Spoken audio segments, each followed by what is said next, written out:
Welcome to the Maine Famous podcast. I'm your host, April Shaw-Beaudoin, and today I'm at the Craignair Inn, which has been our venue host for 3 episodes here of this season here in the Mid-Coast. And I'm going to be talking to Greg Soutiea, who owns the Craignair Inn with his wife, Lauren. If you're looking for a beautiful place to experience the night sky here in Mid-Coast, Maine, you can't go wrong at the Craignair Inn. They also have the most delicious Sunday brunch and 3.5 miles of walking trails on Clarke's Island Preserve. So you're going to want to tune in and also book a stay. I'm excited to share this episode with you, but first, a word from our sponsor.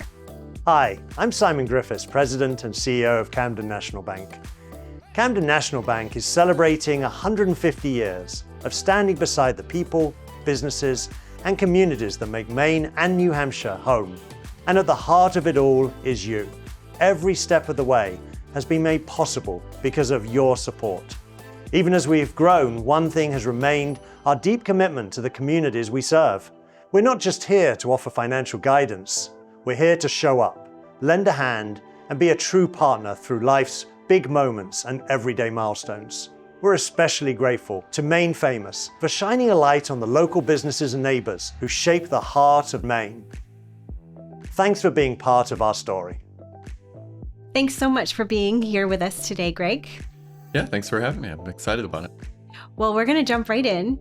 You and Lauren own the Craignair Inn and the Causeway Restaurant here on the property. And you both gave up big corporate careers and made this jump. I want to hear how that came to be. It was quite a jump. We really, whenever we like to travel, we always like to stay in small places. We meet the owners and try and support the smaller local businesses, whether that's traveling around the U.S. or in Europe or Canada. We really enjoyed meeting the people who are hosting us and being in their home, in their business.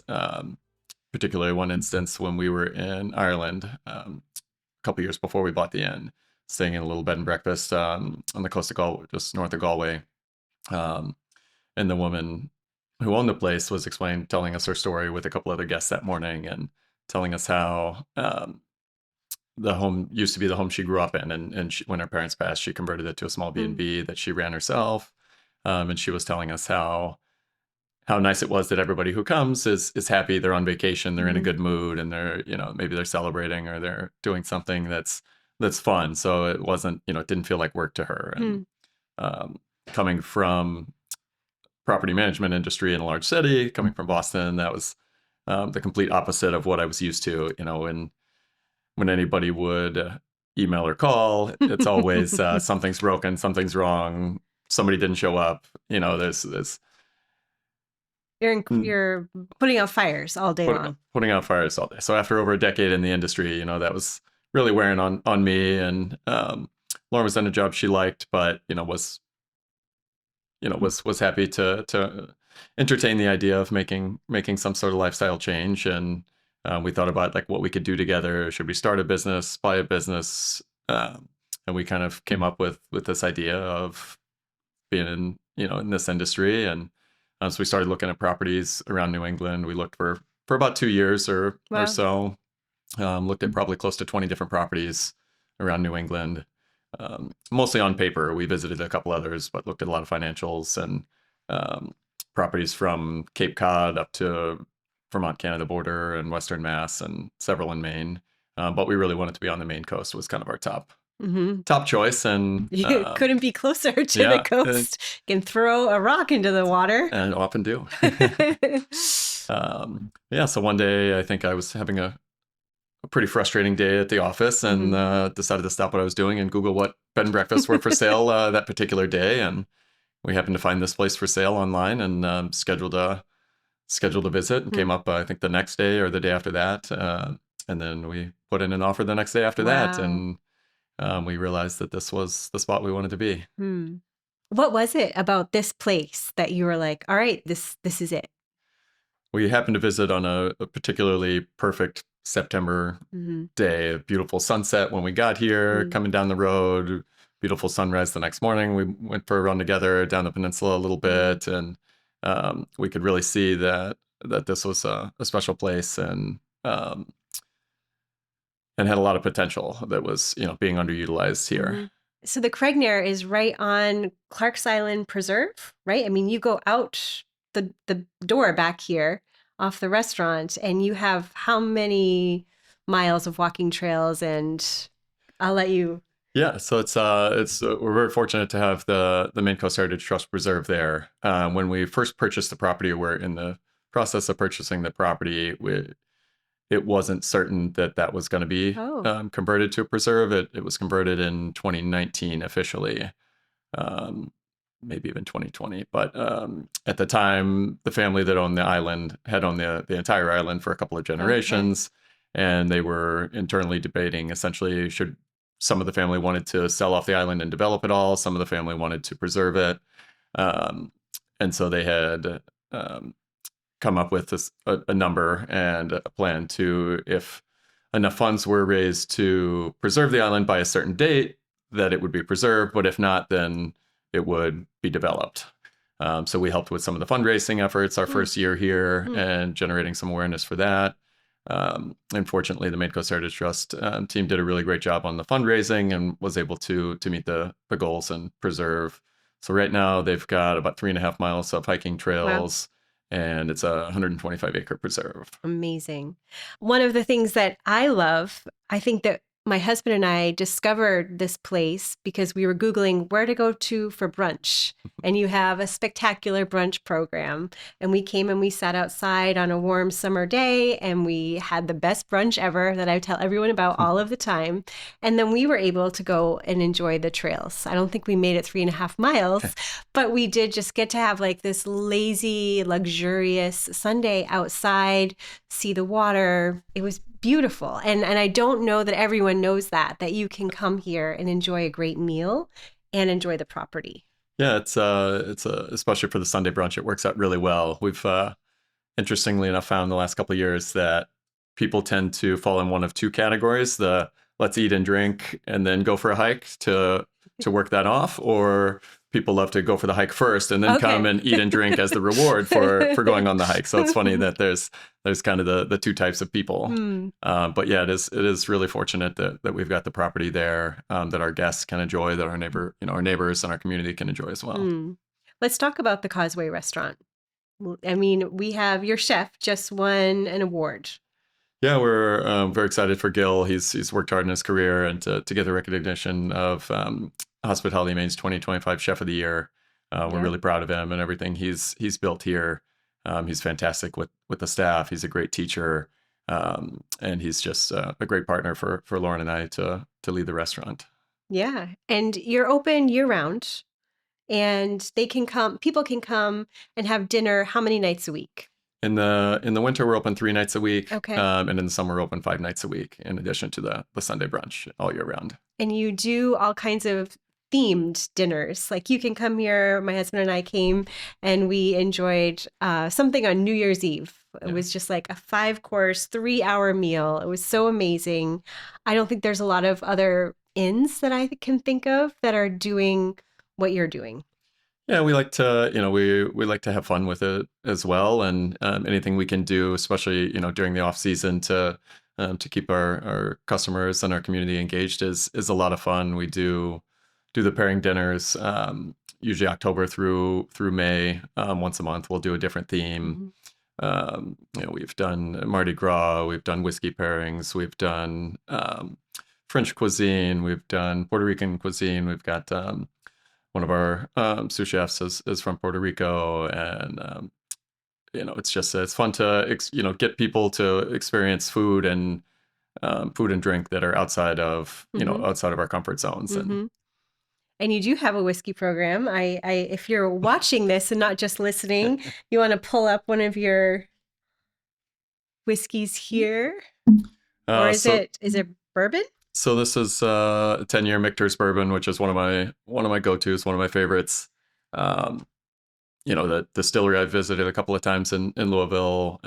Great people, great whiskey. Everything they do is small batch, which there's no official.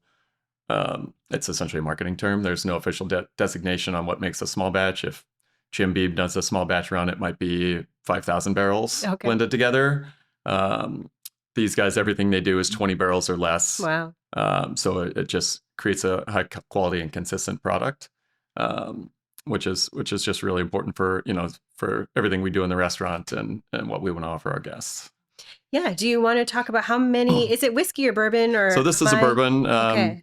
We've got our whiskey club that's a little over 50 members now. So we have an annual membership where every month people can come in and get a sample of a different whiskey, something that's not very common or something that most people normally wouldn't try. I try and bring some unique things to people to try. We've got about 250 different bottles of bourbon, scotch, and whiskeys from around the world. So it's not something that most people expect walking in the door here, but I think we're starting to get a little more well known for those offerings. Yeah, it's incredible. I want to switch gears, and as much as I love talking about this property, and I think we should talk some more about it as the interview goes on, you have done a lot since you moved to Maine to really be involved in the local community, but also at the state level. And I know you and I were talking about how you were one of the first people that included in their business plan, including workforce housing. Yeah, that's been really important to us and has really helped our business succeed these last several years. About 5 years ago, we bought a small 4-unit building in Rockland, about 15 minutes up the road. And over the years, we've had most of those units occupied by staff at some point, as well as now we have 2 other buildings. So we have 10 units in Rockland that our portfolio is between 70 and 80% of the Knox County AMI. So we try and keep our rents below market value so that either our staff or other local workforce can have an affordable and safe and clean place to live. We're fortunate to be able to do that because we have the Craignair Inn and the Causeway Restaurant that support our lifestyle and our living, so that's not our main source of income. So if we're been able to take care of the properties and put on the new roofs and make sure that they're nice places for people to live, that we don't need to squeeze every penny out of what we could potentially rent them for. And that's really helped with our staff retention. It's a bonus for our staff. They know that they've got a comfortable place to live at an affordable rate, and at the same time we know that we've got staff that are committed to kind of our philosophy and our values and being a part of the team and what we offer here. So you've been a pioneer in this space, and I want to hear, have you been approached by other business leaders here in Maine or around New England that are also in the same kind of situation? Because housing is impossible in the Mid-Coast in particular, but really along the coast of Maine. It's not feasible to live in a lot of the towns where the workers are working. Absolutely. And that's what first gave us the idea. Well, my background's in property management as well, so that helped, but gave us the first idea to pursue this option. I'm also on the St. George Housing Committee, which we're working on a cool project with the Community Development Corporation, where we're just right up the road here, going to hopefully be breaking ground in the next year on developing up to 20 units of workforce housing for the St. George community. But yeah, I have, from, talking to Connie at the Samoset and Lyman Morris and other small restaurant and business owners in the Mid-Coast. I'm always happy to share our experience and how that's helped our business and how that's helped our staff and our community in ways that that go outside of the box of, just running a business and hiring people and firing people and moving on to the next. And we've been here a little over 7 years now. We've got, I think our head housekeeper has been with us almost 6 years. We have other staff that have been with us 4 or 5 years. Wow. And so it's, the ability to, not only with housing, but just taking care of our staff and being flexible and understanding and treating people like humans instead of staff or a number or just disposable. And that's the company I came from in Boston. That's how I felt there the last couple of years. A pretty well-known company that I just didn't think treated people right. So that was one of the things that was really important to Lauren and I is to treat people like humans that have lives outside of working for us and be flexible and understanding and just have that connection. Hmm. You're also involved at the state level, and I know you do a lot with the Chamber of Commerce at the state level. Do you want to talk about that a bit? What prompted you to want to be involved that way? Yeah, I think it was maybe around 4 or 5 years ago. There was a piece of legislation that was coming um, through the state that was related to packaging for businesses that bring product into Maine, as well as Maine businesses buying and using like styrofoam products or plastic products. Hmm. So a couple of statewide organizations, the Chamber, Hospitality Maine, and even the local Penobscot Bay Chamber here had taken positions against this piece of legislation. And so at the time, we were still relatively new here, and I didn't have the understanding that I do now of how these processes work. And and I started saying, well, hey, wait a minute, we're a member of your organization. Why are you taking this position? Did you poll? Did I miss a survey? Are you polling members? And so I found out that Hospitality Maine had an advocacy committee that meets whenever legislators in session and helps develop, policies that they should or should not support and how that impacts the hospitality industry in Maine as a whole. So that's when Greg Duell at the time asked if I wanted to be on the committee. So that's how I kind of started understanding how the process works in Maine. And since then, we've testified for or against several bills at the state level. I've gotten to know our local and several state legislators as well throughout the process, and just it's rewarding, but I think it's also important to understand how these things impact small businesses and the industry as a whole in the state. And I'm lucky that Lauren and the rest of our team here can kind of carry the weight of running the business if I'm out advocating for the business at times, or going to the select board meeting, or I serve on our town's budget committee as well, and the things that are important to the community and our business. It's I think I'm fortunate to be able to have the time and energy to do that, but I think more small business owners really need to get involved in that, and I know it's hard to make the time, but when things like these paid family medical leave and some other policies that are costing Maine small businesses and our employees money, that are kind of rushed through or only seen from a high level, really need more input from frankly all the people you talk to. What kind of advice would you have, well, for yourself, if you could go back 6 years in time? What would you say? Hey, these are some lessons that we're going to learn, and it's going to be really hard. So here's a cheat sheet. I think Lauren would agree with this.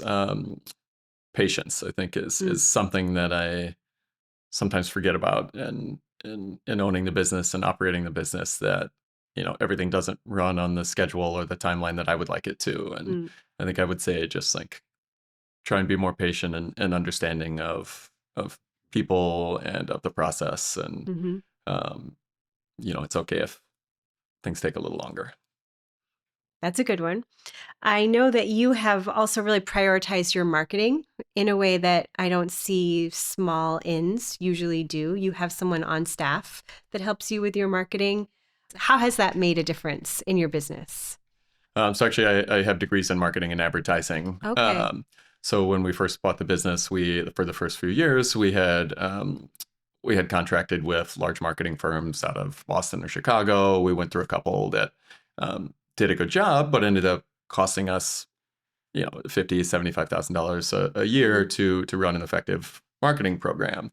And our connection to the community and our staff, we thought, hey, this is money that could stay locally instead of being sent out of state and to people that maybe don't need it as much. And so we did a pretty exhaustive search a few years ago and interviewed a lot of really talented candidates that had very different skill sets, and ended up with our marketing director now, Jillian, who's been a great asset to us. She knows the community. She knows our business very well. She knows the people side of our guests and our industry, and what connects the Craignair to our local artists or our local fishermen, and she's really does a really fantastic job of telling those stories. And I think our guests really, really like to see that.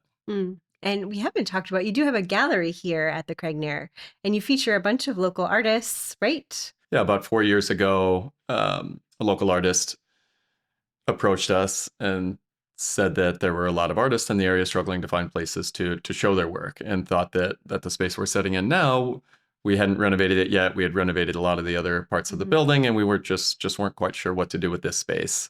And she suggested that we build an art gallery out of it, and we thought that was a great idea. That was actually one of the most surprising things when we moved to the area, was how many, not only just how many artists, but how many extremely talented artists and painters and woodworkers and crafters and basket makers and tile makers and anything you can imagine. I think at one point she had said there were over 300 artists working on the St. George Peninsula alone in some form of media.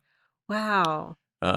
So we developed this space, and we built it with a specific intent to be an art gallery, rather than a lot of other, you go around all over the state, especially, or there are a lot of great places that show local artwork, which is really cool to have those things. But we feel like we're an art gallery that you can happen to have dinner in or have a cocktail and enjoy, rather than a restaurant or a coffee shop that happens to have local art on the wall. So I think we built it with that deliberate purpose, with the hanging systems on how the artwork show, and the lighting, and the advertising that we do in the state art guide, and different things like that. We have our openings each month where the local artist is here, and you can meet the artists, you can hear about their work and how they've come up with that. So it's been a really fun process, and we've annually we generate about $50,000 in sales that go to the local artists. That's amazing. Has been really, really fun to see that grow. Well, we've talked about a few different things, and I want to steer us back to the inn. So for people who are tuning in and they want to know more about the Craignair, it's a really special spot. I think you do small weddings, potentially. If you want to talk about how many rooms you have that face the water and all the stuff that makes this place so special. Yeah, we've got, when we bought the property, they were operating 21 guest rooms. Currently, we're operating 16. We've converted a couple into suites, and a couple we use for staff housing or international student housing during the summer. Most of them, I think so probably 12 of them face the water of the 16 that we operate right now. We do host some small events. It's not our primary focus. The events that we do host are people that have visited before, or that live in the community, or that have some connection to us or the area. So it's really important for us that if we're hosting an event, that it be something that we're standing behind, and we want to support, and we want to give that special experience to somebody, rather than the couple from New York who just wants to get married in Maine and bring 200 people up. Like, there are other places that are better suited for that. We, with our culture and our space here, it's important that we find events to work with that understand our values and want to be a part of what we have to offer. I know that you spent millions of dollars, I think, that we've talked about in the past, on renovating this place. And what was your guiding principle as you tackled each project? Yeah, it was important to us that as we were spending money here, that it be done in a responsible way with regard to the history of the community, the history of this small quarrying village, and to be environmentally conscious. So while we're doing it, with our solar panels and battery backups, one of the things that was kind of funny, the first couple of years as we were reinvesting all of our profits back into the business to continue the growth and make sure that the property was going to be here and taken care of for a long time, was things that you couldn't see from a guest experience, which Lauren had a bit of a hard time with, us spending a lot of money on a new boiler before we redid bathrooms. So, it didn't quite, we had to make sure, coming from the facilities and property management background, you want to make sure that people can have hot water before you redo the shower. And we, converted from oil heat and hot water to propane, which is a lot more energy efficient as well. But so it took us a couple of years to kind of get the the things that you don't see as a guest taken care of before we started reinvesting in and redoing the restaurant space and the bathrooms and all the pretty things that make the great guest experience. So that was kind of hard early on to have that balance. Like where can we make things look nicer? But at the same time, we wanted the actual property and the facilities to be in good shape. How old is this property? So the almost 100 years. The building was finished construction in 1930. Wow. Any haunting experiences? Have any guests reported anything strange? I've heard some stories, but nothing I've ever seen myself. But I am not a big believer in ghosts either. Okay. That's another podcast. Right. Yeah. Another day. One of the things that I touched on at the beginning of the interview is not only that did you and Lauren buy this inn together, but you also live here at the inn. And I have talked to you in the past, and you've said you wanted to make sure that people have the experience of being home while they're here. And because you live here, I wonder how that is woven into the guest experience. Yeah, I think it's really important for us to, we think we view hospitality as kind of the sum of all the pieces and not like just one thing here or there, one interaction. And with Lauren and I living on site here, it's one of the first things we talked to potential employees about in an interview. And, one of the things that was important when we hired Chef Gill is that understanding that this is our home. And it's very important to us that the people that are here, whether they're guests or employees, kind of understand that and feel that connection to being comfortable and relaxed and having that experience in, not with white tablecloths and not with waiters in suits and ties and being able to have a exceptional food and high quality service in a casual environment and having the right staff that understand that philosophy. And we've hired staff that we found out pretty quickly didn't kind of align with those values and that philosophy, and had to make moves there. But I think for the most part, people, our team really sees that as a positive thing and understands the hospitality experience that we want to provide for our restaurant and hotel guests and our community. What do you think the best compliment is that you've ever got from a guest? For me, one of the best compliments I get isn't anything spoken even. It's just seeing the guest in the summer have their coffee out on the lawn watching the sunrise, or seeing them laugh over dinner, and just being relaxed and comfortable in the space that we've created is what that gives me a lot more joy than the review on Google that's 5 stars that somebody says how good the short ribs were or something like that. I like to just see people enjoying the space. Well, thank you so much for being with us. We're going to get into the lightning round in just a moment, but first, a word from our sponsor. Samples Shipyard in Boothbay Harbor is one of Maine's most iconic working waterfronts. They handle wooden boat restoration, modern yacht service, and everything in between. It's a place built on generations of craftsmanship. Contact them now about moorings, dockage, service, and storage. Taking care of your home just got easier. Porch Roofing is a full-service exterior company, providing roofing, gutters, exterior services, and a full repair division, all with one trusted team. Visit horchroofing.com or call 207-250-5529. Come walk the wharf at Lyman Morris. Grab a coffee at Vacation Land, pick up a board from Camden Charcuterie, sip a cocktail at Blue Baron, and then head upstairs to Salt Wharf for dinner. And don't rush off. Stay for the sunset. It's the sunny side of Camden Harbor. And we're back. Are you ready for the lightning round? Can't wait. All right. What is your favorite season on the St. George Peninsula? Fall. One dish at the Causeway people should not miss. Our award-winning short ribs.